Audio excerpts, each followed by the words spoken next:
하나님의 말씀 보도록 하겠습니다. 우리 하나님의 말씀 신명기 8장 2절부터 4절까지 있는 말씀입니다. 신명기 8장 2절부터 4절에 있는 말씀 구약성경 274면에 있습니다. 우리 한 목소리로 함께 봉독드리도록 하겠습니다. 내 하나님 여호와께서 이 40년 동안에 내게 광야 길을 걷게 하신 것을 기억하라. 이는 너를 낮추시며 너를 시험하사 내 마음이 어떠한지 그 명령을 지키는지 지키지 않는지 알려 하심이라. 너를 낮추시며 너를 줄이게 하시며 또 너도 알지 못하며 내 조상들도 알지 못하던 만나를 내게 먹이신 것은 사람이 떡으로만 사는 것이 아니요 여호와의 입에서 나오는 모든 말씀으로 사는 줄을 내가 알게 하려 하심이니라. 이 40년 동안에 내 의복이 헤어지지 아니하였고 내 발이 부르트지 아니하였느니라. 아멘. 지금 전 세계적으로 코로나19가 심상치가 않습니다. 미국은 확진자가 300만 명이 넘어섰고 우리 이웃나라 일본은 3일 연속으로 해서 1000명이 넘는 확진자를 발생시키고 있습니다. 우리 대한민국은 점점점 확진자 수가 감소되고 있음에도 불구하고 제2차 대유행을 아무도 일어나지 않을 것이다 장담하지 못하기에 항상 불안에 떨고 있죠. 염려하고 있죠.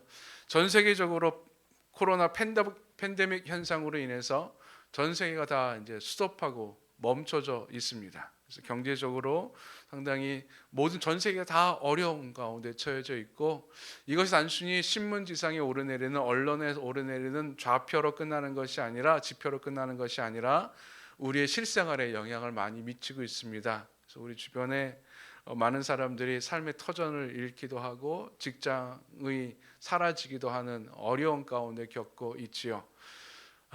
단순히 이 코로나19로 인한 어려움뿐만이 아니더라도 우리 개인의 삶 가운데 여러 가지 어려운 문제들이 소위 말해서 사람들이 고난이라고 말하는 것들이 우리의 삶을 너무 힘들게 합니다. 건강의 문제로 또 어떤 사람에게는 재정적인 압박과 문제로 또 가족의 문제로, 가정의 문제로, 자녀의 문제로, 이성의 문제로 또는 앞으로의 삶의 문제로 여러 가지 문제가 우리를 상당히 곤란스럽게 합니다. 혹시 여러분 중에 이런 생각 갖고 있지 않습니까? 나에게 이 문제만 없으면 참 편할 텐데 라고 하는 거. 아마 누구나 다 있을 겁니다. 나에게 이 문제만 해결이 되면 내가 이 문제만 끝나면 참 내 삶이 행복하고 편할 텐데 참 감사할 텐데 라고 말하는 문제들이 있을 겁니다. 근데 여러분 그 문제가 해결된다고 해서 내 삶의 고난이 없어집니까? 사라집니까? 아니죠. 또 다른 문제들이 또 다가와요. 그래서 우리 그리스도인들은 항상 이런 생각을 합니다. 왜 하나님께서 자꾸만 나에게 이런 고난 시련을 주시는가? 혹은 나를 하나님께서 왜 광야로 자꾸 내모시는가라고 의문이 들기도 하고 하나님께 하소연하기도 합니다. 하나님, 제발 이 광야, 이 고난을 내가 이겨내게 주소서. 하나님, 빨리 내가 극복하고 이 고난의 문제가 사라지게 해주세요 라고 하나님께 기도하기도 합니다. 왜 하나님께서 우리를 자꾸만 이 고난 가운데 내모실까? 왜 하나님께서 이 어려운 가운데 자꾸만 우리를 힘들게 하실까? 우리를 왜 자꾸만 광야로 내모실까? 이런 의문은 단지 우리들만이 갖는 의문은 아닙니다. 우리 구약 성경에 지금부터 한 3,500년 전에 이스라엘 사람들도 이런 고민이 있었습니다. 이런 의문이 있었습니다. 출애굽한 이스라엘 민족들, 하나님께서 노예 생활로 이집트에 살고 있었던 이스라엘 민족을 출애굽시키시지요. 그리고 약속하십니다. 너희를 젖과 꿀이 흐르는 가나안 땅으로 인도해 줄 것이다. 가나안 땅으로 가게 할 거고 그 땅을 내게 줄 것이다. 그들은 신이 나서 출애굽했습니다. 근데 하나님께서 곧바로 가나안 땅으로 가게 하지 아니하시고 40년간 광야에서 생활하게 하십니다. 광야라고 하는 것 집도 없는 것이고 거처도 없는 것이고 먹을 것도 없고 마실 것도 없고 쉴 것도 없는 온갖 위험 가운데 그냥 노출되어 있는 곳입니다. 고난이 있는 곳이죠. 어려움이 있는 곳이죠. 왜 하나님께서 이스라엘 민족들을 광야로 내모셨을까? 광야에서 살게 하셨을까? 광야 길을 걷게 하셨을까? 예, 질문입니다. 이 질문에 대해서 성경은 다음과 같이 이야기해주고 있습니다. 하나는 첫 번째로는 출애굽기 13장 17절에 나와 있는 말씀인데요. 하나님께서 이스라엘 민족들을 블레셋 사람의 땅의 길로 가게 하지 않고 광야 길로 내모셨다라고 이야기합니다. 그 이유는 블레셋 사람의 땅의 길로 가게 되면 전쟁 때문에 마음을 돌이킬까 봐 염려돼서 광야 길로 내모셨다라고 이야기해주고 있습니다. 이집트에서 가나안 땅으로 가는 길은 여러 가지 길이 있었다고 합니다. 우리 출애굽기 13장에 나오는 이 블레셋 사람의 땅의 길이라고 하는 이 상인의 길입니다. 즉 상인들이 항상 물건을 무역을 하는 그 길, 대로였고요, 편했고요. 그 길이 가장 빨랐던 길입니다. 또 목자의 길이라고 하는 곳이 있었다고 합니다. 목자의 길은 목자들이 양을 치면서 다녔던 길, 좀 평지고 초목이 있었던, 양들이 서식할 수 있었던 길이 있었고요. 또 하나는 배로 가는, 주중의 연안이었으니까요. 배 타고 가나안 땅으로 가는 뱃길이 있었다고 합니다. 이 모든 길들은 그렇게 오래 걸린 길이 아니었대요. 뭐 몇 개월이면 충분히 다 갈 수 있는 길이었었다고 합니다. 근데 하나님께서는 그 길로 보내지 아니하시고 새로운 길, 아무도 가지 않는 길, 아무도 가리기를 꺼려하는 그 길, 광야로 하나님께서 이스라엘 백성들을 인도하십니다. 전쟁 때문에 마음이 돌이킬까봐라고 하나님께서 그 이유를 대시는데, 여러분 왜 전쟁 때문에 마음이 돌이킨다라고 이야기하셨을까요? 그 이유는 간단합니다. 준비가 되지 않기 때문이죠. 준비가 되지 않은 상황에서 출애굽해서 기쁜 마음으로 들뜬 마음으로 막 그 상인의 길로, 큰 길로 막 가다가 갑자기 침략을 하거나 전쟁이 일어나거나 전투를 벌이게 되면 이스라엘 백성들이 금방 마음이 불안해져서 무너져서 다시 이집트로 들어갈까 봐 그들의 마음의 준비가 되지 않았기에 하나님께서 그들의 마음의 준비를 시키고자 광야 길로 내모셨다라고 하는 것이지요. 예. 첫 번째, 하나님께서 우리를 광야로 내보내시는 이유는 바로 여기에 있습니다. 우리를 준비시키기 위해서입니다. 하나님의 사람으로 준비시키기 위해서, 가나안 땅에서 하나님의 백성으로 살아가게 하기 위해서, 더 이상 이집트의 노예의 근성이 아닌, 이집트의 노예의 사람으로가 아닌, 이집트의 문화에 젖어 있는 사람이 아닌 오직 하나님의 문화로 하나님을 섬기는 사람으로 살아가게 하기 위해서 광야에서 40년 동안 준비시키셨다라고 하는 거예요. 이것이 출애굽기 13장에 나와 있는 하나님께서 광야 길로 인도하신 이유입니다. 또 오늘 본문에 신명기 8장에 하나님께서 모세를 통해서 이스라엘 백성들을 광야 길을 걷게 하신 이유가 있습니다. 하나님께서 우리를 고난을 당하게 하신 이유, 하나님께서 우리를 어려움 가운데 내모시는 이유를 하나님은 오늘 본문을 통해서 몇 가지로 말씀해 주고 있는데, 첫 번째, 오늘 본문에 보니까는 이렇게 말합니다. 2절에 보니까 하나님 여호와께서 이 40년 동안에 내게 광야 길을 걷게 하신 것을 기억하라.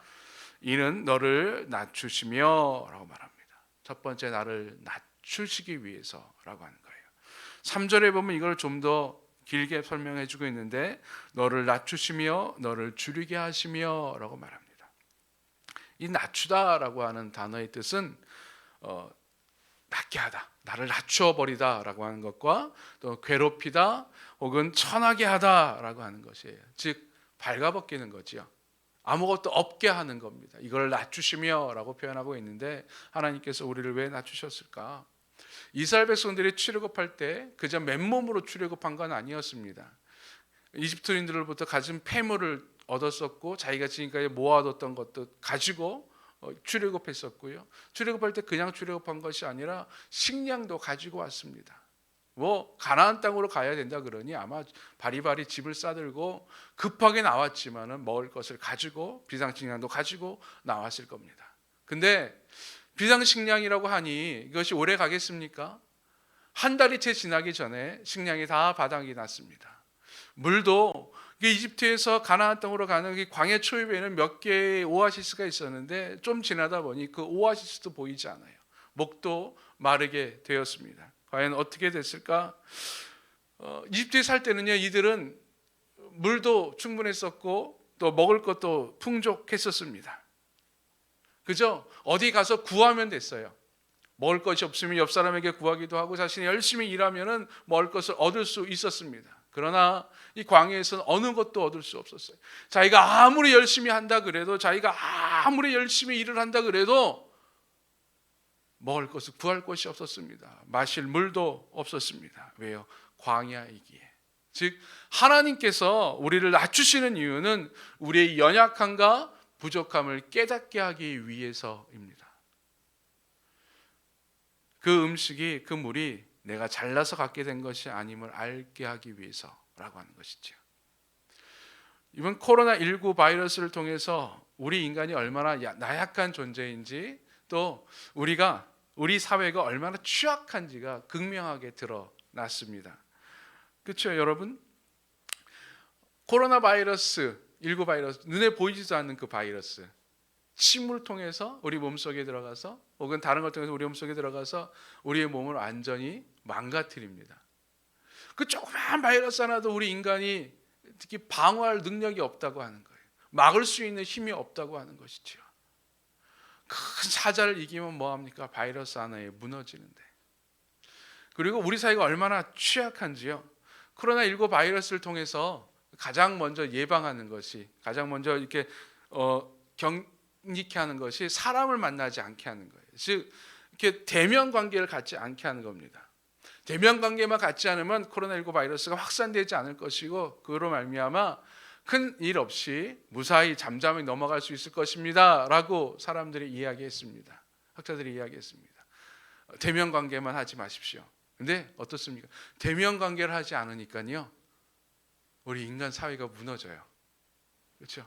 만나지 않으니까 관계, 그냥 우리 그냥 만나지 않아서 며칠을 만나지 않으면 끝날 줄 알았는데, 며칠을 만나지 않으니까는 가게들이 문을 닫아요. 상인들이 점포를 문을 닫습니다. 점포가 문을 닫으니 점포에 음식 재료들을 제공하는 도매업자들이 또 문을 닫게 됩니다. 학교가 문을 닫다 보니 학교로 관련된 급식에 쓰여지는 농산물들이 갈 곳을 잃어버려요. 농부들이 힘이 들어요. 그냥 관계, 만나지 않는 것만 하나만 했음에도 불구하고 우리 사회가 균열이 되기 시작하고 무너지기도 시작합니다. 여러분, 항공업계 보십시오. 맨날 비행기 타고 하늘 나르면서 저 항공사는 망하지 않을 거야, 참 대단해 라고 생각했는데 어떻습니까? 지금 막 줄줄이 우르르 소리가 들리지 않습니까? 사회들이, 공장을 문을 닫습니다. 일거리들이 줄어듭니다. 만나는 것 하나만 막았음에도 불구하고, 만나지만 않았는데도 모든 것들이 다 올스톱되고 무너지기 시작해요. 여러분, 인간이 이렇게 연약한 존재예요. 우리가 공고하다고 이야기하는 이 사회가, 사회 구조가 이렇게 연약하고 취약합니다. 하나님께서 우리에게 알게 하시는 거예요. 우리를 낮추시는 이유가 우리가 얼마나 연약한지, 우리가 얼마나 부족한지. 그러면서 무엇을 알게 합니까? 광야에서 하나님만 의존하게 돼요. 먹을 것이 없을 때 하나님을 바라보게 하는 거예요. 마실 물이 없을 때 하나님을 바라보게 하는 거예요. 추울 때 하나님을 바라보게 하는 거예요. 하나님을 바라보니 하나님께서 우리의 연약한 가운데 은혜를 베풀어 주신다는 사실을 깨닫게 되는 것이죠. 여러분, 하나님께서 우리를 광야를 걷게 하신 이유는 바로 여기에 있습니다. 하나님을 바라보게 하기 위해서, 우리의 연약함, 우리의 나약함을 알게 해서 하나님만 바라보라고, 하나님만 의존하라고, 다른 것 의지할 필요 없고 다른 것 생각할 필요 없다고, 오직 하나님만 의존해야 되는 존재임을 깨닫게 하신다라고 하는 것입니다. 여러분, 광야는 나를 죽이는 곳이 아닙니다. 하나님을 바라보게 하는 곳입니다. 광야의 길을 걷는 여러분, 하나님만 바라보기를 간절히 축원드립니다. 하나님을 바라볼 때 역사가 일어나게 될 것입니다. 두 번째, 이렇게 말씀하세요. 2절에 보니까 이는 너를 낮추시며 너를 시험하사라고 말합니다. 시험하다라고 이야기하죠. 이 시험하다라고 하는 이 단어의 뜻은 무엇을 입증하기 위해서 시험하는 것을 의미합니다. 예를 들어서 학생들이 시험 보는 것, 자신의 성적, 자신의 실력을 입증하기 위해서 시험 보는 거죠. 근데 이스라엘 백성들은 무엇을 시험했을까요? 무엇을 드러냈을까요? 하나님께서 이렇게 말합니다. 너를 낮추시며 너를 시험하사 내 마음이 어떠한지 그 명령을 지키는지 지키지 않는지 알려 하심이라. 내 마음이 어떠한지 그 명령을 지키는지 안 지키는지, 즉 이게 믿음이죠. 믿음을, 신앙을 시험하기 위해서입니다. 하나님께서 우리의 신앙을 시험하기 위해서 우리를 광야로 내모신다라고 하는 거예요. 여러분, 하나님께서 시험하는 이유가 우리 믿음을 아는 건데, 하나님께서 우리들의 믿음을 모를까요? 하나님께서 우리를 시험하지 않으면 내 믿음이 어느 정도인지, 내 신앙이 어느 정도인지 모르실까요? 전능하신 분이, 전지하신 분이? 아니죠. 알지요. 우리를 시험하지 않아도 그냥 우리 자체를 보시면서 하나님께서 우리의 믿음이 어떠한지를 분명히 아세요. 근데 왜 시험하실까? 왜 우리의 신앙을 드러내게 하실까? 그 이유는 하나님이 알게 하기 위해서가 아니라 내가 나 자신의 신앙을, 나 자신의 믿음을 알게 하기 위해서입니다. 우리는요, 나 자신에 대해서 너무 과신하거나 너무 과소평가해요. 즉 착각합니다. 우리 자신을 바르게 바라보지 못해요. 나 자신의 믿음이, 나 자신의 신앙이 어느 정도인지 바르게 알지 못합니다. 그게 인간이에요. 인간은 정확히 자기 자신을 파악하지 못해요. 늘 항상 착각 속에 빠져 있지요. 늘 어떤 사람은 외모에 대한 착각에 있습니다. 자, 마치 자기가 이제는 가장 잘생긴 사람인 양 착각하기도 하고 가장 못생긴 사람인 양 착각하기도 합니다. 어떤 사람은 자신감이 넘쳐납니다. 난 뭐든지 할 수 있다고 생각하는 착각에 빠져 있는 사람이 있어요. 또 어떤 사람들은요, 지혜에 대한 착각에 빠져 있기도 합니다. 여러분도 그렇지 않습니까? 착각에 빠져 있는 뭐 한 가지가 있지 않아요? 그래도 나는 이라고 생각하고 있는 거 있지 않습니까? 착각이에요. 이 착각, 그냥 우리가 살기에 그냥 어떤 애교로 받아줄 수 있는 착각이 있는 반면에 잘못된 착각은요, 우리를 망가뜨리기도 하고 우리를 성장시키지 못하기도 합니다. 이 에고 과잉이라는 단어가 있다고 합니다. 에고 과잉. 이걸 풀이하면은 강요된 자신감이라고 하는 건데요. 이런 겁니다. 보통 부모님들이 자녀에게 이런 말을 많이 하죠. 야, 너는 할 수 있는데 그거 왜 못하냐? 너는 오늘 머리가 좋은데 노력 안 해서 그래. 너 머리가 참 좋기 때문에 조금만 노력하면 분명히 성적이 올라갈 거야 라고 이야기하는 거예요. 에고 과잉이라는 거예요. 강요된 자신감. 여러분 자녀가 진짜 머리 좋다고 믿으십니까? 진짜로 믿으세요? 아니에요. 그렇죠? 이런 착각들. 그리고 또 이런 것이 있죠. 보통 요즘에 하면 말 많이 합니다. 괜찮아, 잘 될 거야. 넌 할 수 있어. 등 떠들면서 당신은 할 수 있습니다. 당신 최고입니다라고 하는 거. 여러분 진짜 할 수 있습니까? 착각이라고 하는 거예요. 에고 과잉이라고 하는 거예요. 이 에고 과잉은요, 잘못되면은 할 수 있는 힘을 북돋아 주기도 하지만 한두 번 실패하면은 패배감에 적게 합니다. 미국의 3대 프로 스포츠가 있어요. 우리 프로야구와 프로농구와 또 미식축구. 그 중에서 미식축구 가장 팬덤이 많다고 합니다. 가장 강력한 팬을 가지고 있다 그래요. 근데 1980년대에 미국의 미식축구를 대표하는 팀이 있었습니다. 바로 샌프란시스코 49ers라고 하는 팀인데요.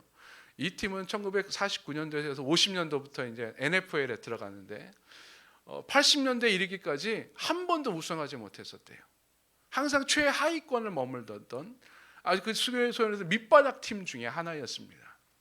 근데 그 팀에 빌 월시라고 하는 감독이 부임하고 난 다음부터 팀이 바뀌어서 1981년도에 부임하고 2년째 되는 해인가요? 81년도부터 슈퍼볼을 우승을 하기 시작하면서 80년대를 호령했던 강팀으로 남게 됩니다. 강팀으로 변한 이유가 있어요. 이들을 49ers 팀들의 선수들은요, 프로 선수들이었습니다. 그러니까 대학교 때 유망주들이었고 잘 뛰던 선수들이었어요. 사람들이 야, 저 사람은 대성할 거야라고 했던 선수들이었어요. 그 선수들이 프로팀에 온 거죠. 프로에 와서 나는 뭐든 할 수 있어. 나는 잘해. 나는 실력 있어. 근데 감독이 못해. 전술이 없어. 운이 나빴던 거야. 그러면서 자꾸 뒤로 숨었던 것이죠. 그리고 몇 번 해봤는데 안 되다 보니까 완전 패배감에 젖어버리고 말았습니다. 그 팀에 이 빌 월시 감독이 부임하면서부터 했던 일이 있습니다. 이제 프로임을 자각하게 하는 거예요. 프로니 프로답게 생활하라. 운동장에 함부로 훈련할 때 함부로 앉거나 눕지 말고 항상 연습하는 훈련하는 자세를 가져라. 옷도 단정하게 입어라.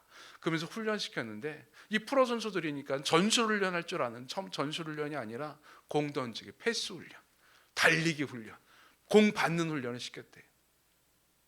이 프로 선수들이 막 난리가 났어요. 아니 우리를 어떻게 보고 초보들이 나는 훈련 시키냐고. 패스 훈련 우리 몇십 년 동안 해갖고 다 한다고. 달리기 훈련을 수십 년간 했던 거라. 그걸 왜 시키냐고 막 뭐라 그랬었대요. 근데 필로시 감독은 처음부터 계속 시켰어요. 아 이게 근데 웬일입니까? 시키다 보니 패스 훈련 하다 보니까는 짧은 패스 훈련을 하는데 안 맞는 거, 손발이 안 맞는 거예요. 달리기 훈련 하는데 달리지를 못하는 거예요. 공 받는 훈련하는 제대로 받지를 못하는 거예요. 예, 그때서 깨달은 것이지요. 선수들이 우리 기초가 없었구나. 전술이 없었던 것이 아니라 기초가 없었구나. 기초부터 차근차근 다지기 시작했어요. 금방 따라잡아 기초가 생겼죠. 그 위에 전술 훈련을 덧입히니 이 감당하지 못하는 선수들이 된 겁니다. 대단한 팀이 되어서 1980년대를 호령했던 팀이 된 것이죠. 예, 나 자신을 알아야 됩니다. 나 자신을 정확히 할 때 우리는 실력을 쌓을 수 있고 우리는 좋은 것을 얻을 수가 있어요. 근데 우리는 종종 착각을 해요. 어떤 착각입니까? 그리스도인들이 가는 착각? 믿음에 관한 착각이에요. 믿음이 좋은 줄 알아요. 믿음이 강한 줄 알아요. 여러분 출애굽한 이스라엘 백성들을 보십시오. 10가지 재앙을 봤어요. 이야, 하나님이 우리를 위해서 저렇게 역사하셨구나. 출애굽했어요. 막 담대하게 출애굽해서 홍해 앞에서 조금 떨었지만 그래도 홍해도 건넜어요. 막 가서 막 여러 가지 길들을 다녔습니다. 뭐 신의 산도 갔다 하나님도 경험했어요. 와, 자신들의 믿음이 대단한 줄 알았어요. 영원히 하나님을 섬길 줄 알았어요. 근데 이게 웬일입니까? 막상 어려움 닥치가 보니, 막상 먹을 것이 없다 보니, 막상 광야에서 물이 없다 보니, 막상 광야에 살다가 너무 답답하고 고기들 못 먹다 보니 그들의 입에서 하나님에 대한 간구가 아니라 하나님에 대한 원망이 나오기 시작합니다. 모세를 원망하고 자신의 신세를 한탄합니다. 얼마 전까지만 해도 믿음 좋다고 이야기했던 자들이 자신의 믿음의 본질을 본 거죠. 진면목을 보는 것이죠. 예, 여러분 고난은 우리들의 믿음의 진면목을 보게 합니다. 어려움은, 광야는 우리의 믿음의 밑천을 다 까게 해요. 코로나19 사태로 인해서 교회들이 많이 어려움을 겪었어요. 지금도 어려움을 겪고 있습니다만은 그 중에 하나가 모여서 함께 편하게 예배드리지 못한다는 거였어요. 그래서 사람들이 그러면 우리 모이지 못할지라도 인터넷을 통해서, 온라인을 통해서라도 함께 예배드립시다. 그래서 온라인 예배를 했어요. 믿음이 좋을 줄 알았죠. 거기서도 열심히 본 예배처럼 예배 잘 드릴 줄 알았죠. 근데 우리들 믿음의 진면목이 나타났잖아요. 주일날 교회 나와서 예배드리지 못하고 인터넷으로 영상으로 예배드리니 예배드리는 나의 믿음의 자세가, 나의 삶의 자세가 흐트러지기 시작하지 않았습니까? 그게 우리들의 믿음의 진면목이라고 하는 거예요. 우리는 목에 칼이 들어와도 신앙 지키고 믿음 지키고 예배드릴 줄 알았는데 조그만 어려움에 그냥 무릎 꿇게 된다고 하는 것이죠. 이게 믿음의 진면, 우리들의 모습이에요. 자, 하나님께서 이렇게 우리들의 믿음의 밑천을 까게 하신 이유가 뭡니까? 우리를 책망하기 위해서입니까? 우리를 야단치기 위해서입니까? 아니에요. 하나님께서 우리의 믿음을 보게 하신 이유는 우리를 새롭게 하기 위해서입니다. 우리를 성장시키기 위해서입니다. 그래서 여러분, 광야에서 우리들의 믿음의 진면목이 나타날 때 불안해하지 마세요. 염려하지 마세요. 하나님께서 나를 새롭게 하는 시간인 줄로 믿습니다. 하나님께 맡길 때 역사가 일어나는 거예요. 세 번째, 3절에 보니 이렇게 말씀하고 있습니다. 너를 낮추시며 너를 줄이게 하시며 또 너도 알지 못하며 내 조상들도 알지 못하던 만나를 내게 먹이신 것은 사람이 떡으로만 사는 것이 아니요 여호와의 입에서 나오는 모든 말씀으로 사는 줄을 내가 알게 하려 하심이라. 아멘. 세 번째, 우리가 알게 하려 하시면, 우리가 뭔가를 알게 하는 거예요. 첫 번째, 오늘 3절에 나와 있는 하나님의 말씀에 순종함이 우리의 살 길임을 알게 하는 거예요. 사람은요, 먹을 것에 집착하게 되면 그것만 보입니다. 사람은 배고픔을 한번 경험하게 되면 그 다음부터는 먹을 것이 있으면 쌓아두게 됩니다. 이스라엘 백성들 배고팠어요. 먹을 것이 떨어졌습니다. 그때 하나님께서 만나를 내려주세요. 만나를 내려주시면서 이렇게 말씀하시면, 너희들 만나를 먹을 때, 만나를 취할 때 하루치만 취해라. 다음 날 거 쌓아두지 마라. 쌓아두면 안 돼. 하루치만 취해. 내가 매일매일 줄게 라고 하나님께 약속하셨어요. 근데 이들 이제 배고픔을, 이제 식량이 떨어진 걸 경험했던 사람들이에요. 심정이 어떨까요? 하루치만 쌓는 거 가능할까요? 아니죠. 여러분, 하루치만 쌓으면 가능하게 불안하잖아요. 그래서 며칠치를 쌓아두게 돼요. 며칠치를 하나님의 말씀에 순종하지 않고 내 염려가 우선이니 며칠을 쌓아두게 돼요. 여러분, 코로나19 사태로 인해서 이 마스크에 대한 수요가 커졌었어요. 마스크 품귀 현상도 일어났습니다. 지금 이제 마스크가 좀 편하게 살 수 있는데, 여러분, 코로나19 사태가 끝나도 아마 각 가정에는 마스크들이 몇 박스씩 쟁겨 있을 거예요. 또 언제 그런 일이 일어날지 모르니까. 아무리 정부에서 이제 마스크 수요에 이제 아무 문제 없습니다라고 이야기해도 항상 쟁겨놓을 거예요. 항상 라면 몇 박스가 있을 거예요. 그렇죠? 항상 쟁겨놓게 돼요. 이스라엘 백성들 쟁겨놓습니다. 내일 안 주면 어떡하지? 만약에 내일 비가 내려서 아니면 바람이 불어서 만나를 못 먹게 되면 어떡해? 그러니 오늘 쌓아둬야지. 하나님의 말씀에 순종하는 것보다 자신의 염려가 우선이었어요. 자신의 생각이 우선이었어요. 먼저 이렇게 쌓아뒀습니다. 근데 다음 날이 되니 어떻게 됐습니까? 어찌 된 일입니까? 하나님의 약속대로, 하나님의 말씀대로 만나가 고스란히 다 원래대로 다 내려져 있었고요. 내가 쌓아놨던 만나는 다 벌레가 쓸어서 먹지 못하게 됐어요. 그걸 40년 동안 하나님께서 계속 알려주신 거예요. 40년 동안. 너희들 내 말대로 그냥 하루치의 만나만 계속 쌓아 먹어라. 그 다음 날의 만나는 내가 다음 날 줄 것이다. 다음 날의 은혜는 다음 날 내가 너에게 허락해 줄 테니 오늘의 은혜에 너희 감사하고 오늘의 은혜를 누려라 라고 하는 것이에요. 하나님의 말씀에 순종하는 것이죠. 이스라엘 백성을 깨닫게 된 것입니다. 아, 말씀에 순종하면 손해볼 것이 없구나. 말씀에 순종해야 살 수 있구나. 내가 내 염려보다, 내가 먹을 것을 생각하는 것보다 우선이 벌써 말씀에 순종하는 것이로구나 라는 것을 깨닫게 되는 것입니다. 여러분, 광야로 하나님께서 내보내신 이유는 바로 여기에 있습니다.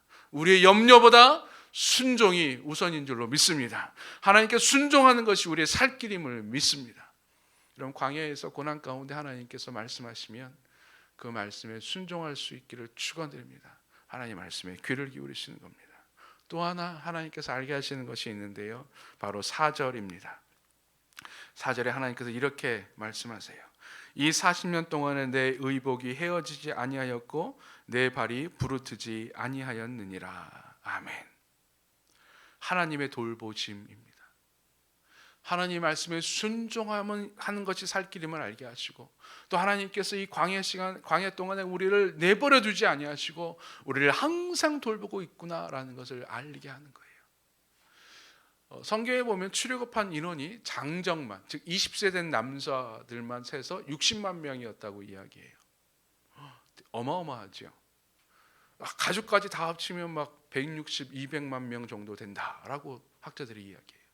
그래서 어떤 사람들은요, 그걸 믿지를 않아요. 어떻게 200만 명이 광야에 40년 동안 어떻게 사냐? 아마 저거는 허수일 거야. 이스라엘 백성들이, 이스라엘 민족이 가장 강성했을 때가 있는데 그때가 한 60만 명 정도 되니 막 그때를 상상해서 그때나 비슷하다라고 생각해서 허수로 적었을 것이야 라고 이야기합니다. 왜요? 도저히 일어날 수 없는 일이니, 광야에서 40년 동안 60만 명이 살 수 없는 일이니 당연히 그렇게 말할 수밖에 없겠죠. 근데 성경은 분명히 말하고 있어요. 60만 명이라고. 어떻게 살 수 있습니까? 우리의 생각으로 도저히 살 수 없지요. 근데 하나님께서 기적으로 살게 하신 줄로 믿습니다. 60만 명이 먹을 것이 없을 때, 농사질 것이 없을 때 하나님은 하늘에서 만나로 매일매일 먹여주셨어요. 이스라엘 백성들이 물이 없을 때에, 오아시스를 찾지 못했을 때에, 계곡물을 찾지 못했을 때에 하나님은 반석에서 물이 나게 하심으로 인해서 그들의 식수 걱정을 없애 주셨어요. 그들이 한밤중에 추위에 떨었을 때에 하나님은 불기둥으로 그들을 보호하셨어요. 한낮에 길을 걸을 때 땡볕에 그 태양의 어려운 가운데, 뜨거운 가운데 하나님은 구름기둥으로 그들을 보호해 주셨어요. 오늘 성경에 보니까 이렇게 말합니다. 40년 동안 내 의복이 헤어지지 아니하였고 내 발이 부르트지 아니하였다. 어떻게 이런 일이 일어납니까? 그들이 옷가게가 있습니까? 옷을 만들 수 있습니까? 천을 만들 수 있습니까? 광야에서 아니요, 아무것도 없었어요. 그들이 그럼 40년 동안 입을 것을 다 준비해 갖고 왔습니까? 아니요, 그런 것도 아니었어요. 오직 하나님의 은혜인 줄로 믿습니다. 하나님의 은혜로 그들의 의복이 헤어지지 않게 한 거고 그들의 발이 부르트지 않게 하신 거예요. 그들의 삶을 하나님께서 지켜주신 것이죠. 날마다 일어나는 기적, 날마다 만나러 함께 하시는 기적, 날마다 구름 기둥으로 불 기둥으로 함께 하시는 그 기적, 이것은 무엇을 의미합니까? 하나님이 광야에 나를 그냥 홀로 내버려 두신 것이 아니라고 하는 거예요. 하나님 고난 가운데 나를 그냥 던져버리신 것이 아니라 그 고난 가운데 내 손잡고 계시다는 것이고 광야 가운데 나와 함께 동행하시다고 하는 약속인 줄로 믿습니다. 광야는 그거를 깨닫게 하시는 거예요. 아, 하나님이 나를 홀로 내버려 두시는 것이 아니구나. 하나님이 나와 함께 하시는 것이로구나. 하나님이 나와 함께 하시 나를 돌보아 주시는 거구나. 광야에서 나를 죽게 내버려 두시는 것이 아니로구나. 광야는 그거를 깨닫는 기간인 줄로 믿습니다.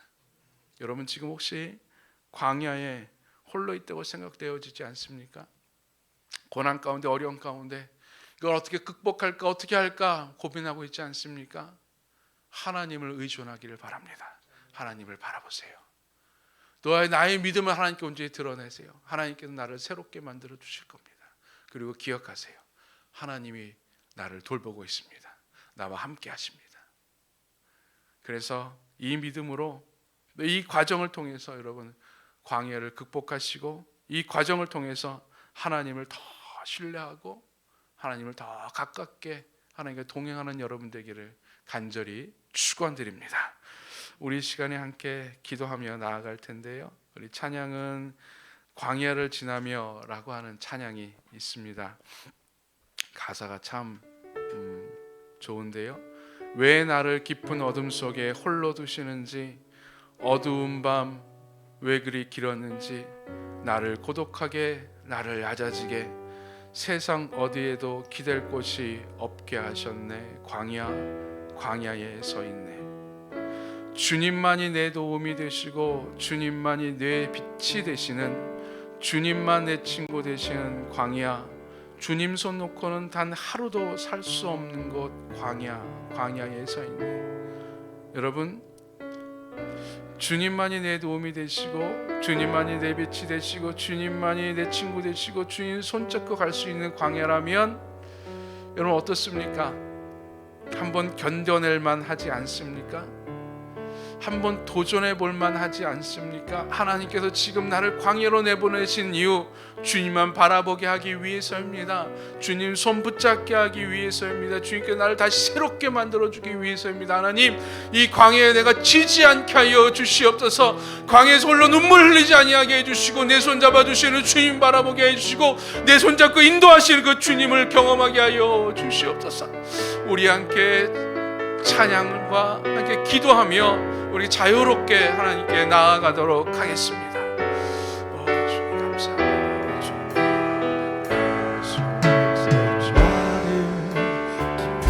어둠 속에 깨닫게 해주시는지, 어두운 밤 길었는지, 우리 주님께서 나를 고독하게 나를 낮아지게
주께서 나를 사용하시려 나를 더 정결케 하시려 나를 택하여 보내신 그곳 방향 성령이 내 영을 다시 되어나게 하는 곳 방향 광야에 섰네. 오 주님, 나를 이 어려움 가운데, 이 고난 가운데, 광야 가운데 내버려 두지 아니하심을 감사합니다. 주님이 내 손 잡아주시고 나를 인도하심을 감사합니다. 어려움 속에서 오직 주님만 의존하며 주님만 의지하며 주님만 바라보게 하여 주시옵소서. 광야 속에서 나의 믿음의 진면목을 보게 하여 주셔서 주님께서 나를 새롭게 하시며 주님께 나의 모든 것 맡기게 하여 주시옵소서. 광야의 모든 어려움 가운데 곤란한 가운데 주님께서 그때마다 도와주시고 인도해 주시고 주의 말씀 가운데 살아갈 수 있는 길을 베풀어 주심을 깨닫게 하여 주시옵소서. 그래서 이 광야가 나를 죽이는 곳이 아니라 나를 살리는 곳이고 생명이 있는 곳임을 깨닫게 하여 주시옵소서. 예수님의 이름으로 기도드리옵나이다. 아멘.